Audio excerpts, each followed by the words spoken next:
ಯುವ ಮನಸ್ಸುಗಳು ಅಂದ್ರೆ ದೇಶದ ಅತಿ ದೊಡ್ಡ ಶಕ್ತಿ. ಆದ್ರೆ ಆ ಶಕ್ತಿಗೆ ಸರಿಯಾದ ದಿಕ್ಕು ತೋರಿಸಿದಾಗ ಮಾತ್ರ ಪ್ರಜಾಪ್ರಭುತ್ವದ ಬೇರುಗಳು ಗಟ್ಟಿಯಾಗಲು ಸಾಧ್ಯ. 2029ರ ಲೋಕಸಭೆ ಚುನಾವಣೆಯನ್ನ ಗುರಿಯಾಗಿಟ್ಟುಕೊಂಡು ಭಾರತೀಯ ಚುನಾವಣಾ ಆಯೋಗ ಒಂದು ಸಂಪೂರ್ಣವಾಗಿ ಭಿನ್ನವಾದ ಕ್ರಾಂತಿಕಾರಿ ಹೆಜ್ಜೆಯನ್ನ ಇಟ್ಟಿದೆ. ಅದೇ ELC 2.0 ಡಿಜಿಟಲ್ ಅಭಿಯಾನ. ಇಷ್ಟು ದಿನಗಳ ಕಾಲ ಯುವಕರಿಗೆ 18 ವರ್ಷ ತುಂಬಿದ ಮೇಲಷ್ಟೇ ಮತದಾರರಾಗಿ ನೋಂದಾಯಿಸಿಕೊಳ್ಳಿ ಎಂದು ಕಾಯಲಾಗ್ತಿತ್ತು. ಆದ್ರೆ ಇನ್ನು ಮುಂದೆ ಆ ಸಾಂಪ್ರದಾಯಿಕ ಶೈಲಿಯನ್ನ ಸಂಪೂರ್ಣವಾಗಿ ನಿಲ್ಲಿಸಲಾಗಿದೆ. ಇನ್ನು ಮುಂದೆ ಶಾಲೆ ಮತ್ತು ಕಾಲೇಜು ಮೆಟ್ಟಿಲು ಹತ್ತುವಾಗಲೇ ಪ್ರಜಾಪ್ರಭುತ್ವದ ಪಾಠ ಆರಂಭವಾಗಲಿದೆ. ಹೌದು, ಈಗ ನೇರವಾಗಿ 9ನೇ ತರಗತಿಯಿಂದ ಹಿಡಿದು ಕಾಲೇಜು ಹಂತದ ಯುವಕರನ್ನ ತಲುಪಲು ಚುನಾವಣಾ ಆಯೋಗ ಒಂದು ಸಖತ್ ಮಾಸ್ಟರ್ ಪ್ಲಾನ್ ಮಾಡಿದೆ. ಅದು ದೇಶದಲ್ಲಿ ಈಗ 18ರಿಂದ 20 ವರ್ಷದೊಳಗಿನ ಬರೋಬ್ಬರಿ 14.78 ಕೋಟಿ ಯುವ ಮತದಾರರಿದ್ದಾರೆ.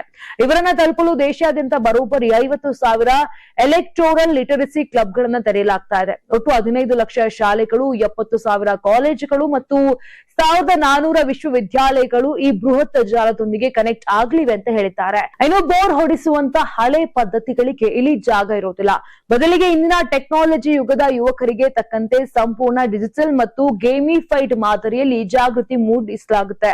ರಾಯಭಾರಿಗಳ ಮೂಲಕ, ಆಕರ್ಷಕ ಸಾಮಾಜಿಕ ಜಾಲತಾಣ ಅಭಿಯಾನಗಳ ಮೂಲಕ ಹಾಗೂ EVM ಯಂತ್ರಗಳು ಹೇಗೆ ಕೆಲಸ ಮಾಡುತ್ತವೆ ಎನ್ನುವುದನ್ನ ಸರಳವಾಗಿ ತೋರಿಸುವ ಮೂಲಕ ಯುವಕರನ್ನ ಸೆಳೆಯಲಾಗುತ್ತದೆ ಎನ್ನುವ ಅಂಶ ಕೇಳಿ ಬರ್ತಾ ಇದೆ.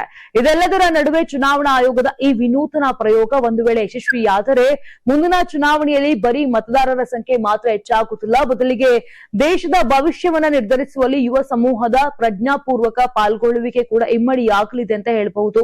ಈ ಬಗ್ಗೆ ನಿಮ್ಮ ಅಭಿಪ್ರಾಯವೇನು? ಕಮೆಂಟ್ ಮಾಡಿ.